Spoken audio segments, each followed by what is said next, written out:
Good evening. After a two-day manhunt, 2 sleepless nights, law enforcement have apprehended Vance Bolter. That's 48 hours that law enforcement involved in a complex and dangerous manhunt. Tim Walz. I don't know who thought he was a good idea.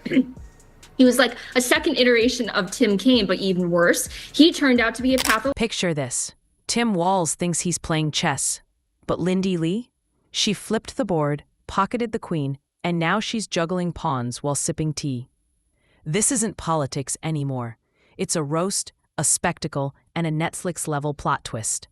Walz thought his secrets were locked tighter than Fort Knox. Turns out, Lindi brought the keys, a flashlight, and popcorn. Buckle up. This ride's about to get wild. These are women's decisions to make about their healthcare decisions and the physicians who know best when they need to do this. I use this line on this, just mind your own business on this. Things worked best when Roe versus Wade was in place. When we do a restoration of Roe, that works best. That doesn't preclude us. He was trafficking in lies and conspiracies. He said that he never supported a national abortion ban. We have in writing a screenshot from his website wherein he supported a national abortion ban. So he was just lying with. And hey, if you're enjoying this, hit subscribe. It helps more than you think. Tim Walz was cruising into 2025, wrapped in his perfectly ironed Midwestern nice persona. Comfort food politics, bland but reliable. Then came Lindi Lee. She didn't politely knock. She bulldozed right through with sarcasm sharp enough to slice Wisconsin cheddar. Suddenly, the governor's polished image looked less like a homey casserole and more like moldy leftovers forgotten in the back of the fridge. Who could possibly think it would be a good idea to lie about being in Tiananmen Square when you were in Nebraska? I mean, come on, it's just so beyond the pale. And now he's thinking about running for president. Didn't he get the memo that the American people do not want a second coming of Kamala Harris and Tim Walz? And Kamala is in California considering a run for governor. We do not want any more DEI woke, any of that. We just don't. We're done with the woke and trans insanity. Walz's entire persona, one big branding exercise, the calm, steady leader who reassures you everything's fine, while the house is burning behind him. He's the guy who pats your shoulder and says, "Don't worry, I've got this," as your Wi-Fi crashes, the fridge dies, and a raccoon sets your garage on fire. Folksy calm on the outside, chaos bubbling underneath. Lindi Lee ripped that mask clean off, and everyone's staring at the mess. What were they telling your mom, and how soon was it after the election? Like a week or two. When it wasn't at that point. I was just asking questions. Like it wasn't even. I was like, what happened to the $2.5 billion we raised?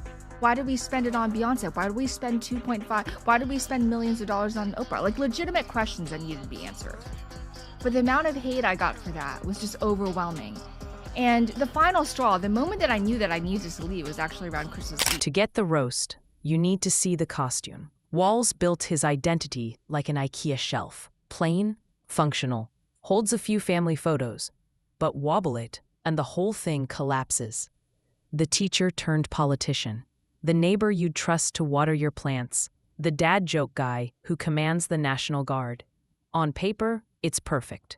In reality, it's particle board sold at premium price. And Lindi Lee was the one who finally pointed out, the screws don't even match. And then the biggest tell of the evening was when he told the moderators, well, I thought the rules stipulated, or something to the effect of the rules were saying that you weren't going to fact check. And you talked about own goals. That was an own goal. That said everything. But so Lindi, he was counting on the fact that no one was going to push back. Are you frustrated then that Walz didn't make the argument that you're making to me right now? I think he did a really good job tonight. And we had a live focus group after. She took one look at his record and said, "Nice mask. What's underneath?" Then came the receipts. While Walz sold himself as the calm hand on the wheel, the car swerved more than a teenager learning stick shift. His COVID policies? A masterclass in whiplash. Shut down, open up, lock again, shrug. Pragmatic? More like flipping a coin and calling it strategy. On crime, he tried balancing reform with law and order demands, like dancing between two boats. Spoiler, you fall in. And while Walz clung to talking points, the headlines told a different story. One Lindi shredded with sarcasm, exposing hypocrisy like a neon sign at a DC cocktail party.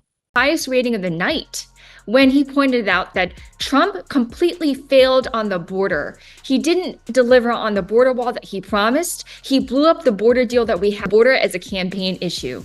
So he scored really highly also when he mentioned Matthew 25 and how his faith guides and inspires his empathy for people, a quality that Trump and Vance so abundantly lack.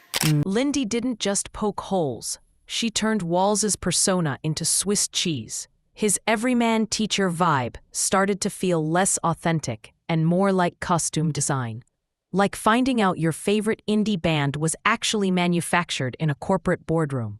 Walz is the target brand candidate, affordable, familiar, and mass-produced. Now, as Harris's VP pick, the magnifying glass has turned into a laser beam. Every flaw that Minnesotans could once shrug off is now national gossip. And Lindi? She's waving a neon sign that says, "Y'all seeing this?" The cardigan charm won't cut it anymore, because nothing in politics stings harder than a roast that sticks. It doesn't increase us from making sure that once that child's born, like in Minnesota, they get meals, they get early childhood education, they get health care. So the hiding behind we're going to do all these other things when you're not proposing them in your budget. Kamala Harris is proposing them. She's proposing all those things to make life easy. The real problem. This isn't just about Walz. It's about a political system addicted to image management. Walz just happens to be the latest costume change caught mid-scene. Lindi Lee's roast works because she's not a rival politician. She's the commentator gleefully pointing out the emperor's new clothes don't fit. One viral roast doesn't just sting, it opens floodgates. Suddenly, journalists, rivals, and armchair critics are tearing through Walz's record with magnifying glasses. Once someone says, "Hey, there's a crack," everyone wants to see how deep it runs.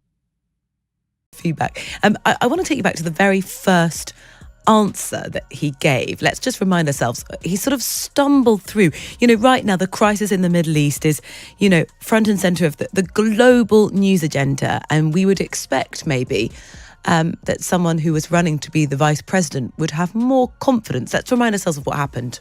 October 7th, Hamas terrorists massacred over 1,400 Israelis and took prisoners. Israel's ability to be able to defend itself is absolutely fundamental. Getting its hostages back, fundamental, and ending the humanitarian crisis in Gaza. Walz's team now faces a brutal choice: triple down on the cardigan charm or pretend none of this is happening. Spoiler, neither works. When Lindi roasts you, it's not a debate, it's a barbecue. The smoke lingers. First defense, claim out of context. But these days, everything is out of context. Walz could trip on a garden hose and his team would spin it as an inspiring leap. Problem is, once the pattern's visible, no statement can sew it back up.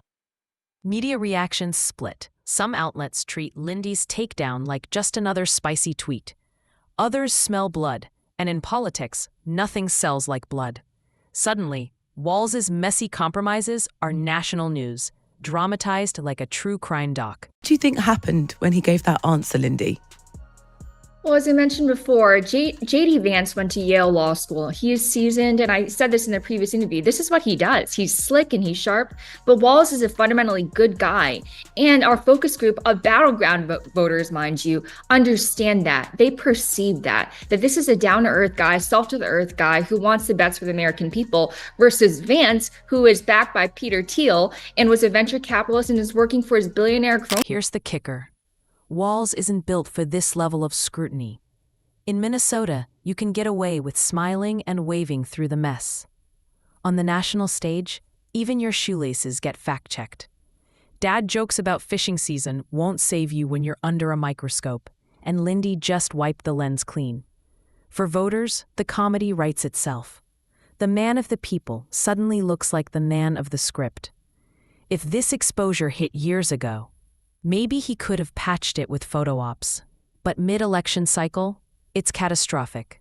People want consistency now, not eventually. I mean, I'm not on anyone's payroll. I'm not beholden to anyone. That's why I'm here telling the truth. I'm not here to gaslight anybody. This is just the truth. What is the truth? The truth is this is just an epic disaster. This is a $1 billion disaster. Actually, it was $1.018 billion, I think, right? There were $20 million or $18 million in debt. Right. It's incredible. Here's the kicker. Walz isn't built for this level of scrutiny. In Minnesota, you can get away with smiling and waving through the mess. On the national stage, even your shoelaces get fact-checked. Dad jokes about fishing season won't save you when you're under a microscope, and Lindi just wiped the lens clean. For voters, the comedy writes itself. The man of the people suddenly looks like the man of the script. If this exposure hit years ago, maybe he could have patched it with photo ops. But mid-election cycle, it's catastrophic. People want consistency now, not eventually. Millions of that. I have friends that I have to be accountable to and to explain what happened because I told them it was a margin of error race. I was promised, Jen O'Malley Dillon promised all of us that Harris would win. She even put videos out saying that Harris would win. I believed her. My donors believed her. And so they wrote massive checks. I feel like a lot of us were misled. And even on the night of election night, I looked somebody in the eye and I said, are we going to do this? Are we going to pull it off? She told me yes. And I asked somebody else, like, how are you feeling? He's like, we're going to win Iowa. And I was like... And Lindi just proved Walz's consistency is about as sturdy as a paper straw in a hurricane. Social media turned her takedown into a meme factory. Clips circulating with captions like Walz speedrun of hypocrisy. When your brand is Midwestern nice, but your record screams chaos, the internet doesn't just expose, it amplifies. And once you're the punchline, good luck rewriting the joke. Politics runs on trust, real or manufactured. Lindi showed Walz's trustworthy neighbor. Brand was really just costume design. Once voters see the zipper on the mascot suit, the magic's gone. What's your take? My take is the most neglected part of home ownership is the gutters. It's personal for me. This is Democratic vice presidential candidate Tim Walz making an appearance on the popular TikTok show Subway Takes. Had problems with gutters before. You get your basement wet, you get ice dams, cause a lot of problems. How often do you like looking at gutters? I look quite often, surprisingly, because Like I kind you're of judge it. inspecting. I try not to be judgmental on people, but when I see a well-tended gutter, it says a lot about it. And here's the poetic twist. Walz's undoing isn't scandal or corruption, it's exposure. His contradictions, his branding unraveling under its own weight. He's not remembered for policy. He's remembered for the contradictions Lindi spotlighted. It's political death by 1,000 sarcastic cuts, each one amplified online until the carefully crafted image collapses. The man who built his brand on steady authenticity just became a case study in what happens when the costume falls apart.